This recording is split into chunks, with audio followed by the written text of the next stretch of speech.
There are very few times where you end up picking up a video game and then feeling sort of like a love feeling for the game, the kind of nostalgic memories that you have from your first time playing that game. When you experience that same feeling in a new game, it feels incredible. Valheim is a beyond amazing game that takes my favorite gameplay elements from games like Minecraft and other games, but isn't those games at all. It's its very own thing. I've only been playing the game for 4 days, but to be fair, I've racked up about 40 hours off and on of playing. Of course, I will be spoiling some things in the game, but I'm going to keep it up to only the second boss battle. Remember to like, subscribe, and support your favorite Teen Dad gamer, and with that out of the way, let's get right into Valheim. Beginning in this game, we get to create a normal character. Pretty basic, but the special thing about these characters is actually how you play with them. Your levels, your inventory, and your gear, everything that you have on your character will transfer worlds. So you can hop out of your buddy's world and then go start up your own world with all your equipment still. I really like this as compared to Minecraft, where your buddy may log off and then you're fucked until he gets back online. At least in Valheim, you know, I can hop off my buddy's world, go into my own world, do my own thing. It kind of encourages me not to only explore my world, but maybe explore the world of other people's as well. The character I made though was of course Harold Young, a channel mascot for quite some time now, but I was very disappointed as I realized in game later I could have named this guy after the YouTuber that enslaved me in Kenshi a year ago, because that guy was listening to Viking music. Whoa! Whoa, mate, you nearly fucking stood on that! Fucking hell! Look at that! Ah! Fuck. Do you think he's dead?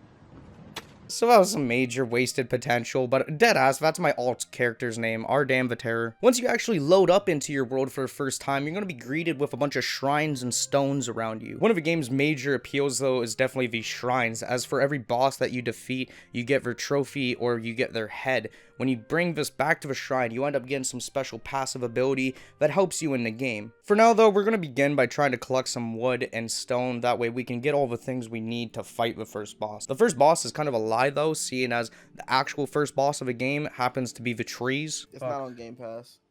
No? No. Oh no! When I click it on Steam, it says includes with EA Play. Yo, did you die? Yeah. A tree fell on me. Once we do have enough wood though, it's up to us to try and build ourselves a house. You can make some pretty unique and interesting buildings in this game. Like, the building system is very free and it allows you to do a lot. Along with that, there's a structural support system, so you can't just make a stupid big building or else it'll come like falling down. Therefore, you'll be using things like beams and other ways to support your entire structure. That way your house will work. It's really up to you whether you just want to live out of one small house or if you want to make a bunch of big houses and sort of make yourself a kingdom or a village. But aside from just building and colonizing new lands, of course you want to make progress, get better tools, armor, weapons, and in order to do that, you're going to have to be doing a little bit of exploring. You're going to start off by crafting a simple workbench, and then that's going to lead to new things like improvements for that workbench, or you get a forge so that you can turn your smelted ore into armor and stuff. On top of that, you're going to be encouraged to actually go out to the other biomes in game and try and go there for different resources. Different types of flowers or ingredients or different types of ore will spawn at different parts of the biomes. You start out in the meadows biome, a pretty newbie area with lots of wood and stone and things for you to gather to make your way into the Black Forest. Black Forest is going to have a lot more monsters. You're going to be finding these giant trolls and these other fucking gray dwarf things that throw rocks at you. Then after that, I was able to find a swamp, which is actually home to a bunch of different enemies. Like, that place is dangerous as fuck. Either way though, a lot of these biomes are pretty hard, so you want to start in the meadows, go to Black Forest, and then try and work your way up to be able to go to the swamp and other places. The game not only blends the random and amazing nature of something like Minecraft with the worlds being procedurally generated, but it also mixes in the gameplay elements from Gothic, where say certain areas of a map were way too strong, so you got to take out a lot of weaker enemies and get yourself a little bit higher up in the ranks before you can go there. After a while though, we were able to get our first little village set up with a few people that I was playing with on stream, and everything was going really well. And while I of course wanted to go and fight the boss for the first time, I wanted to get some food, some weapons, you know, make sure that I was ready. Unfortunately though, I was playing with randoms. I want everybody to meet Bob. Bob made the game an absolute living hell. So to sort of explain this, to start off, we have 3 people. Myself, Bob, and then Spandau, another player. We all lived in the same village. Bob's idea of shitting on his neighbor's property was basically to go over to our place, look in our chest for any stuff that we had there, and if he needed it, it'd be gone. He'd just take it. I mean, yeah, we're getting coal. Give me every bit of coal. Well, where's the forge? You're about to leave with the forge. That's what it seems like. Just do it! This was fucking AIDS. This was horrible. Let's say me, Spandau, and other players, we all want to get bronze armor. You know, we want to get strong and go to the new biomes. Of course, we're going to go out and mine copper and tin. That way we can come back, smelt it, and then go and do it again. While we would smelt it and put it in our chest, Bob would just run by our chest, collect all of our shit, and then go make it himself. So by the time we're doing our mining run, we come back and we're like, yes, we finally have enough copper. This took like half an hour, an hour. Bob's fucking cuckolded us and made it so that we can't even make our bronze axes. Yeah, like I had 5 bronze earlier. Where is that? God, like, Jesus, I made an axe. Jesus Christ, Bob. Fuck, man, you're making my game suck ass, dude. I'm talking the entire time Bob was doing this, not only with food and weapons and things of, you know, good resource, but he was doing this with content, you know? We would find a dungeon, and of course, Bob had to be at the front of a dungeon, making sure no one else got anything. And the dungeons are pretty cool. You collect cores in them, which you use to actually craft other stuff so that you can make progress in the game. And I was trying to explain to him, you know, maybe if a fucking live streamer or content creator would like to enjoy the fucking game and figure out what it's about. But no, what do I know? Bob had 5 hours in Valheim. He was a scholar at this point. He even went and tried to summon the boss without us, to which thank God I was there so I could fight him. But the boss was pretty cool to fight, okay? When you compare it to a lot of other enemies like the neck lizard things or the fucking racist ass gray dwarfs that throw rocks at you when you're running through forest. At that moment of the game, we finally unlocked the ability to start mining ore because the boss drops an antler, which is a pickaxe. So using that pickaxe, we're able to make our own tools slowly and start to progress. Well, at least while Bob wasn't around. When Bob was around, there was no progression. On top of that, though, by going back to spawn and placing that trophy onto where the shrine is, it gives us a passive ability that increases our stamina or lets us run longer. This was cool, as not only was I more interested to fight the second boss after I saw what the first one did and could look like, I definitely wanted to fight the second boss for the fact that I could get another useful passive ability. And while I was doing the main things like trying to make progress by mining, getting new materials and ingredients together, I also decided to use that time around there to start working more and more on the building in the game, as that was by far one of my favorite parts so far. When we began the game, it was pretty simple, you know, we made this little place called the Meadows Hub, we put down a few houses, and it was very small and humble. Slowly, we wanted to expand and do more and more, so one of the first building projects I actually got started on was a portal nexus. In the game, there's portals that you can make, that way you can go and teleport across the map without having to walk there or run there. Saves you a lot of time.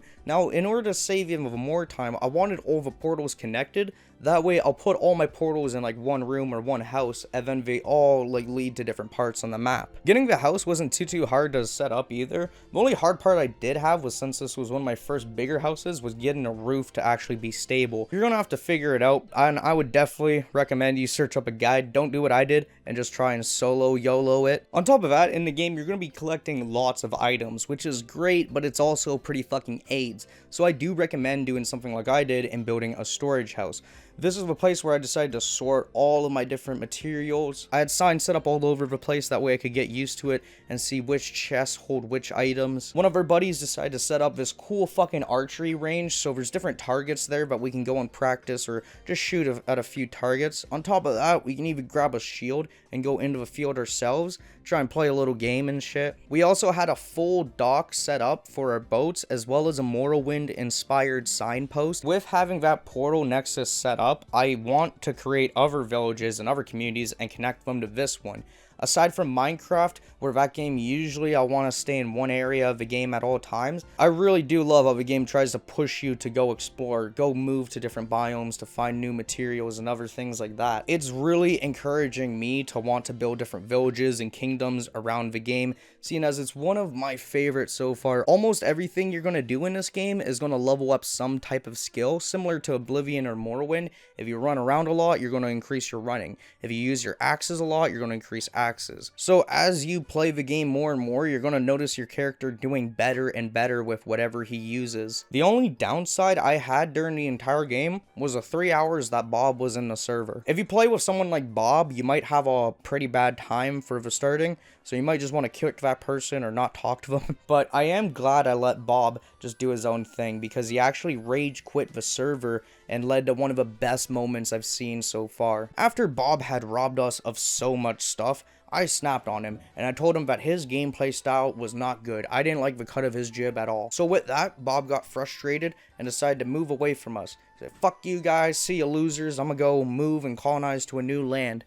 So Bob decides to go, and he sets up a potato boat or a raft, and he fucking floats over to this next island. And the best thing is that Bob ended up dying at that fucking island.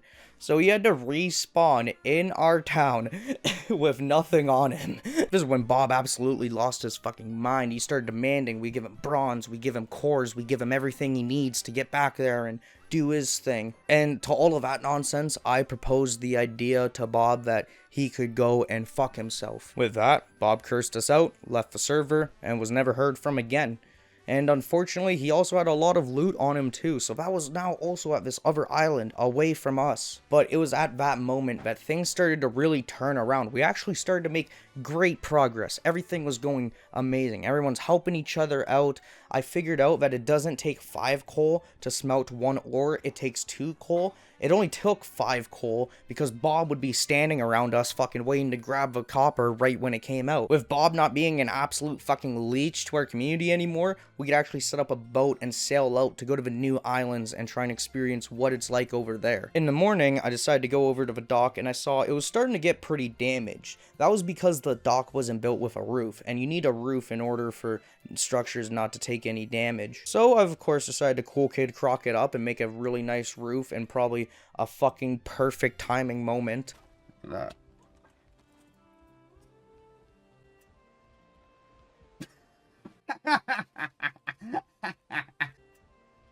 With the dock now set up, I could build my boat or cool kid Croc it up yet again and fucking set the boat halfway on the dock so it tips over. After I was able to make my second boat, that's when I was able to go out sailing and go to the new island. Now I had to use the wind in the game to push me, so I had very limited choice of where I actually wanted to go, but I did know I wanted to go to the new island and set down a portal.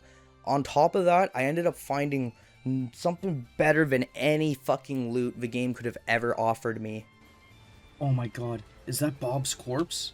Is that where Bob died? Is that why he raged and left? God, it is. Oh, guys, look what we found. We found Bob's corpse right on. This is where he landed. This is where he came. He went over here, died, and then got mad and left. I actually ended up docking at the spot that Bob fucking died at. With that, I was able to connect the portal over to the mainland and then begin to expand the colony, really start to make way more progress, and hopefully eventually get to the point where we have lots of potions, lots of armor, and lots of gear so that we can go anywhere on the map. But it really does feel like there's a lot to do with the building aspects. Like, I have a lot of ideas right now. There's a few, here's a few. One, a maze would be really fun to make. You can make an obstacle course, or a parkour course, something like an arena sort of inspired by Oblivion, so you can have some spectators and people gambling over who's going to win in the battles. There's lots of possibilities in Valheim, and if building isn't your niche, there's still a lot of the different types of content that I'm really enjoying as well, like fighting the trolls or fighting the bosses in the game. And with the game blowing up as big as it did, I'd kind of think that they're probably going to try and work their best to make it an even better game and add more content as the time progresses. If you're still on the edge about whether or not you should be playing Valheim or if you should buy it, I recommend it 100%. This is a game that I think is honestly a must-buy game, and I don't have any other must-buy games so far for 2021. And I wanted to give this video out seeing as after my first 40 hours in game, I can definitely say that it is very fun. I did that all over 4 days, and I knew that I could probably go to 70 or 100 hours and make an even longer video talking about the game. Either way though, yeah, fucking try Valheim. It's a good game. If you guys like the content though, make sure you subscribe, like, and follow me on my social medias. I definitely want to thank all my subscribers and friends who recommended me this game before I ended up picking it up, and also to all the people who have been playing on the world with me, as it's been some amazing journeys and adventures so far. I definitely feel the urge that I want to be making more videos on this game, playing it a lot more, and then figuring it all out completely. Anyways though, with that, I'm Cool Kid Croc, keep adventuring, and I'm out. Peace.